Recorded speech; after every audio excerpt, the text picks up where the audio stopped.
What was the scariest heart-in-the-mouth situation in your life? Me, wife and 6-month infant were living in a pretty safe neighborhood in the US. Crime was rare, but still there were no Indians nearby, so pretty much the entire street blacks out at 9 p.m. and there is not a soul on the street. Just pin-drop silence all around. Usually where Indians live, you will find them hanging around or chit-chatting outside their doors till 11 p.m. It was midnight and I had just shut down the laptop, turned off the lights and was rising from the living room couch. My wife had just locked the baby to sleep in the bedroom and was stepping into the living room.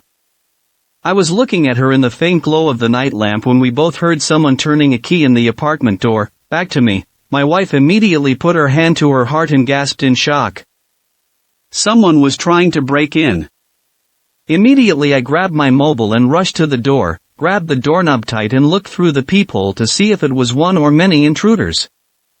I promptly keyed in 911 with one hand on my mobile, ready to press call, motioned my wife to stay quiet. Through the keyhole I saw a guy in a hooded jacket look at his key, make another effort, while I tightly held onto the knob from inside. The key didn't work. He took a step back and examined his keys, then took his phone, and made a call. I was relieved to hear him say, "Roshni, the key does not work." It was an elderly Indian guy. Apparently, his ABCD son had moved next door and he had been trying to enter the wrong apartment. I went out and led him to the right apartment, but those 40 seconds were sure scary as hell.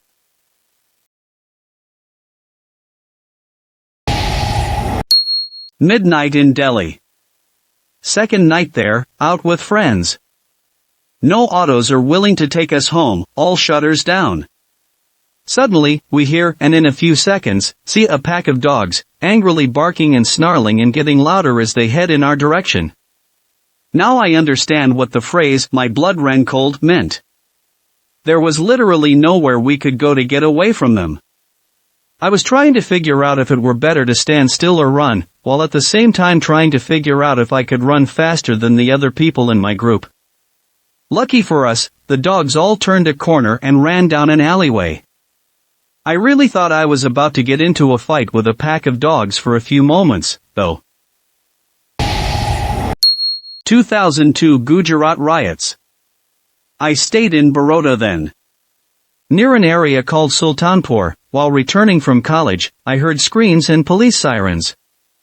I saw a group of people with swords in their hands rushing towards a man. I was around 50 feet away. I sat in my pants, turned my vehicle, and drove at full speed for miles.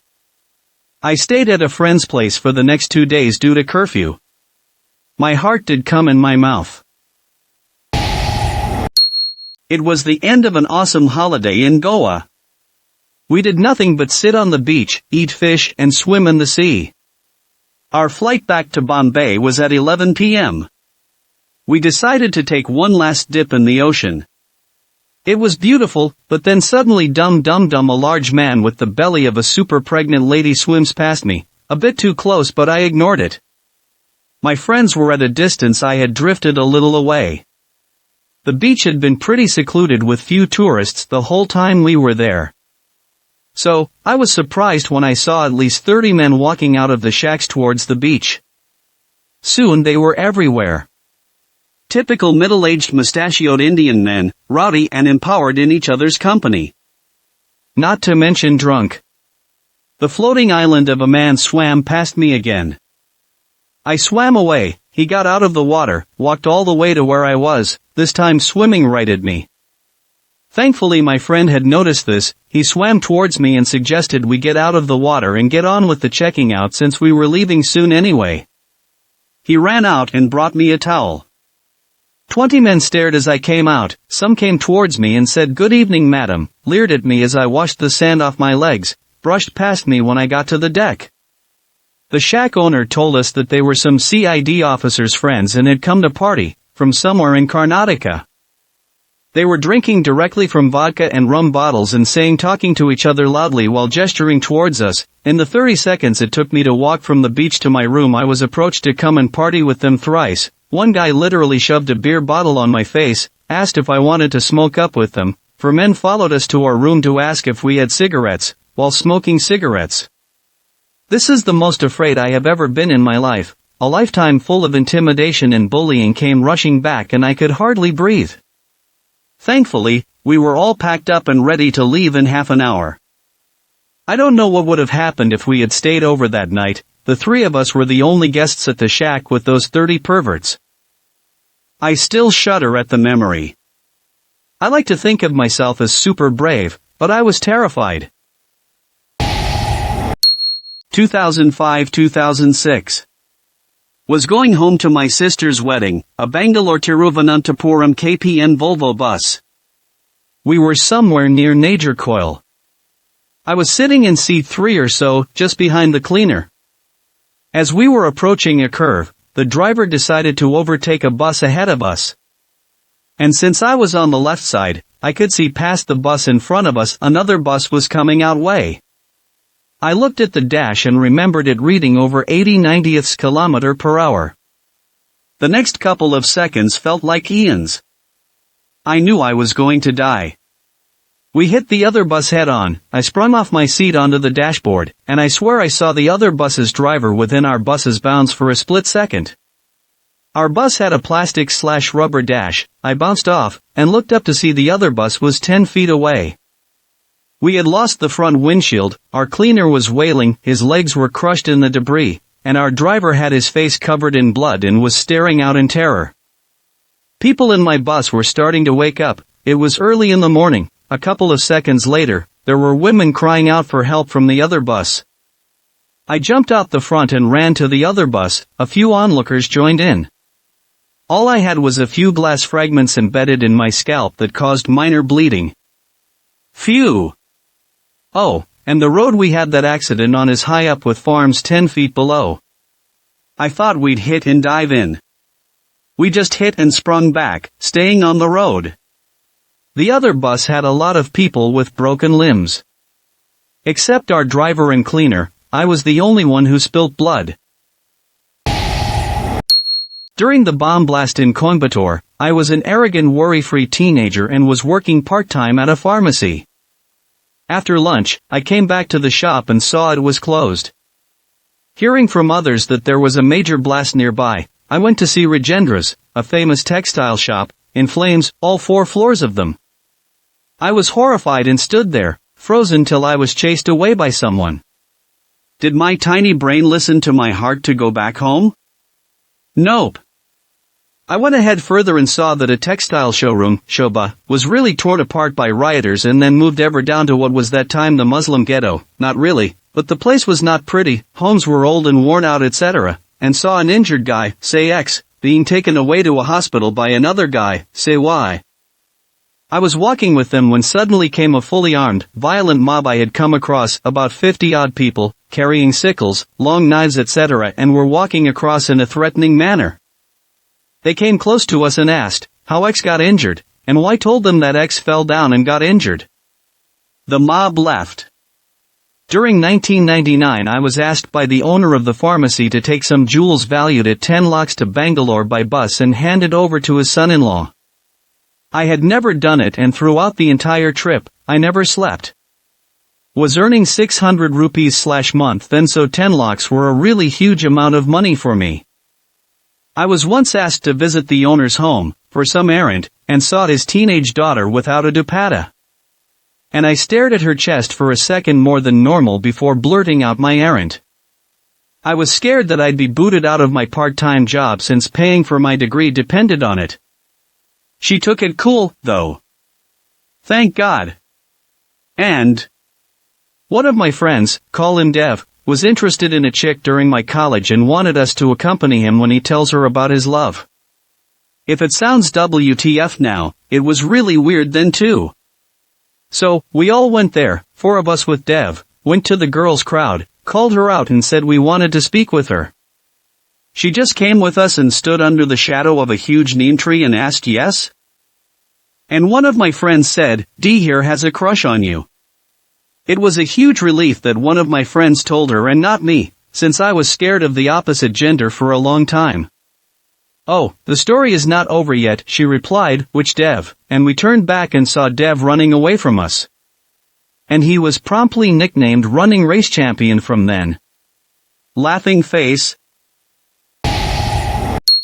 4 a.m., Lonavala. My friend lost control of the car and we flipped over. I was in the front seat. We were all slightly drunk. Heart-in-mouth moment when passengers in the back seat were not responding when I asked if everyone was alright. Heading south towards Delhi from Himachal. Nighttime is around 9 p.m. It's a highway and we're on a bike. We're averaging around 90 kilometers per hour. No streetlights. Yamraj's black buffalo dead ahead. We had a 0.3 second reaction time. Maybe less. To this day, I still can't believe how we missed it.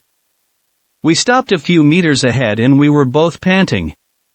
Permanent phobia of riding pillion on bikes at nights ever since. Tamil Nadu. My wife and I were driving to Steamboat Springs, a ski resort. This was my first time on a snowy/icy mountain road. Even though we were in an AWD, all-wheel drive, vehicle, we were skidding our way up. On a particularly slushy part of the road, suddenly the vehicle skidded completely out of control. I was doing whatever came to my mind to keep us from falling down the steep fall on one side of the road. My wife was screaming, "Oh my God, oh my God," which I still make fun of, considering she is not that religious. Finally, when the car stopped, we had made a 180 and were in the middle of the road. After a few minutes of nervous laughter, we continued and survived to tell the tale. I asked a girl out on my 10th. I was an idiot, so I called her up on the phone from a public booth to do the deed. I was an idiot, so I simply said, "I love you." She called me an idiot and slammed the receiver. Barely 20 seconds later, the phone rang. It was her dad. He threatened me to say he'll call the police officers and ensure that I won't sit for my board exams. This was 1 month before the exams. I don't remember for how long, but I kept saying sorry. Finally, he got the phone. Thought the horror was over. I got back home to see my dad staring at me angrily like was Srisanth or something. He pulled me inside and started abusing me for being a pervert. Her dad had called up my dad. Apparently he once again threatened me with police action. But somehow my dad managed to douse the fire. The scariest half an hour of my life. Oh, and she spoke to me in school the next day like nothing had happened. When trekking alone in the monsoon, with no equipment except for sneakers and water, slipped off the path and would have gone rolling down 500 to 600 feet if I hadn't held on to a rock. It wasn't that bad, was pretty safe, I'd managed a foothold even. But as I tried to climb, the rock came loose. I managed to hoist myself and the backpack full of water up before the rock dislodged completely and gave me a demonstration of what the fall would have been like. I never neglect my pull-ups and chin-ups now, not to mention being far more careful. This happened when I was in 11th standard. The year was 2009. Our friendly neighborhood fascist Gandhi Raj Thackeray had gotten arrested, which led to minor clashes between the NI and Maharashtrian communities. Now I am a really shy person and barely socialized, so I was afraid that I would be made fun of by the seniors. Add to that the fact that I have a North Indian sounding surname. I'm South Indian, and if what my friends say is true, I look more like a NI than a SI. I was batshit scared around that time.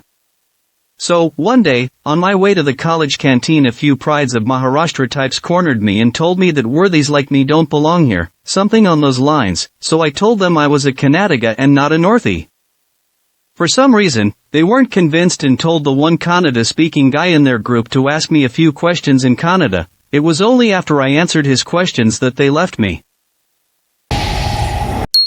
When I was 12, we visited the Elephant Caves. My brother and I soon got bored, and we decided to climb the little hill above the cave from the side. Once we got to the top of the hill, we decided to get closer to the edge, which was directly above the cave. Bad idea. I lost balance and fell several feet, but was luckily able to hold on to some rocks and shrubs. Looking down, it was at least a 30-foot drop. Avoided near certain death by a whisker. We didn't say a word to our parents. Chennai. Around 2:30 in the morning. Couldn't sleep, so decided to have a smoke, which in hindsight doesn't make any sense whatsoever. Obviously couldn't smoke at home, so took a long stroll towards the Besant Nagar beach. While I was walking, a pack of stray dogs started following me. They were not scary looking, so I didn't mind.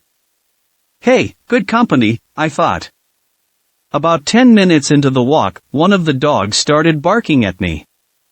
I looked behind them, and when I did, they immediately sat down on the street. Not one or two, all four of them, like they were programmed or something. Well, that was weird, I thought. I turned back ahead and started walking again, and the same thing happened within seconds. Bark, look towards me and sit. I didn't know what was happening, but it started to creep me out a bit. This happened the entire time I was walking towards the beach, about 8 to 10 times. I then remembered the nonsense my mom used to tell me about how ghosts roam during the 3 a.m. hour and how dogs can sense spirits. I don't believe in stuff like that, but what was happening to me at that point, I couldn't just chalk it up to coincidence. Then out of nowhere, I started feeling a wave of chillness wash over me. I was nowhere near the beach at this point, so I couldn't use that as an excuse, and this was happening in Chennai, in the middle of summer. When I saw that my hand started shivering, I booked it back home, along with the dogs right behind me. To this day, I keep wondering what might have happened if those dogs weren't following me on that particular night. But I still don't believe in ghosts though.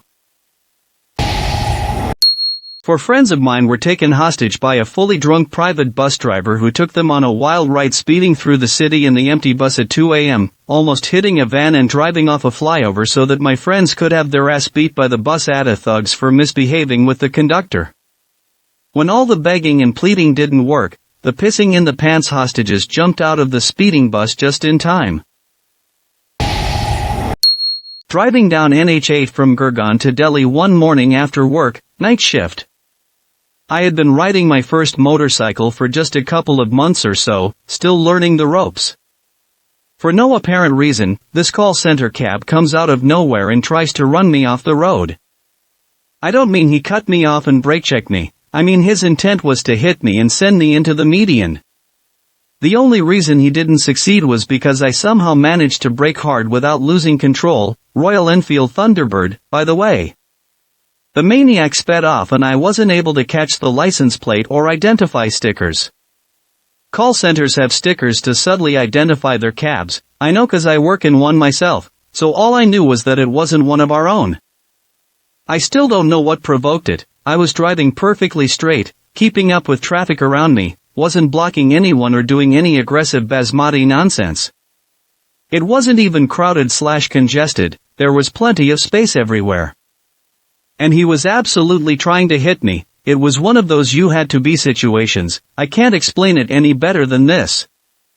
Had to go home, hug the wife, and down a shot of neat vodka to calm the shaking. I was young, probably 8 to 9, returning home from a wedding with my older cousins, 17 and 14, on a two-wheeler at around midnight. My parents were in the car and somehow I got permission to go triple on the two-wheeler. How? So entire roads being empty and hormone-induced cousin driving at about 75 to 80 kilometers per hour, we ran into a COW. Although later I learned that we missed it while trying to brake and skidded, my eyes opened on the road, and that is when I really felt my heart in my mouth, afraid that a truck or car would run us over, because a similar accident had happened earlier in the family, and that was the first thing to come into my mind. So anyway, I got up as fast I could, woke one of my brother, and then we went to wake up the oldest. He was lying on the divider of the road, and when I first tried to wake him there was no response, and suddenly I cried the hardest I can ever remember. Thankfully he woke up soon after and we escaped with only a few fractures. The two-wheeler was totaled, even the chassis was entirely bent. I was around 15 and was returning from school on my Abaca. It sucks, and if I had my way I would have burned it. So it was raining in the slippery road aside. I couldn't see properly because glasses, so I decided it would be a good idea to drive on the side of the road since the king thing didn't even go over 30 kilometers per hour. All went well until I reached a crossroad. A Huggy's tractor was beside me. Now I was on the left side and the tractor wanted to go left while I had to go straight, and the driver of the tractor took a left with me right beside him. I collided with the huge tire they have and fell, almost escaped being crushed under it and got away from my head hitting the trolley-like thing they have. I was just shocked by all this and tractor guy went off like nothing had happened and an auntie who was passing by helped me get up. My glasses were broken and the battery of the yo-yo was lying on the side of the road, which turned on miraculously. Heart in the mouth on the way to home thinking what do I tell them. Finally had to do with yo-yo fell from my hands while I was taking it out from the parking. Got lost during a hike down from a hill in Banaga, Kathmandu, and ended up somehow on a mudslick slope about a few hundred feet before a sheer drop into the forest, one which I was told was the lair of a leopard. Had to scream for help which fortunately arrived. I was strangely quite calm in spite of being irrefutably lost. Only started to panic after I was rescued realizing my extreme stupidity in getting lost in the first place, and when the man who rescued me told me about the leopard. Late at night in an apartment in Raleigh, North Carolina several years ago, I was watching something on my laptop and fell asleep with the headphones on. Was woken up by my roommate whispering softly into my ear. Was startled, woke up all of a sudden. He was whispering that someone was knocking on the front door. It was 1 a.m. Then I heard it, they were loud bangs. Bang! Why would a thief be so loud? Then I heard him shout, the apartment is on fire. I opened the door and there is a thick cloud of smoke. Run back to get back the things that were dear to me. First thing was the laptop. And then the passport. I put everything in a suitcase and dragged it out. I fell on my way out and blocked the path of a fire engine. Now fire engines in the US are insanely loud. I was right in front of one and the driver blew the horn. I couldn't hear anything but beep for the next 60 seconds. Apparently the guy upstairs, who alerted everyone else, had something in the microwave which caught fire while he was asleep.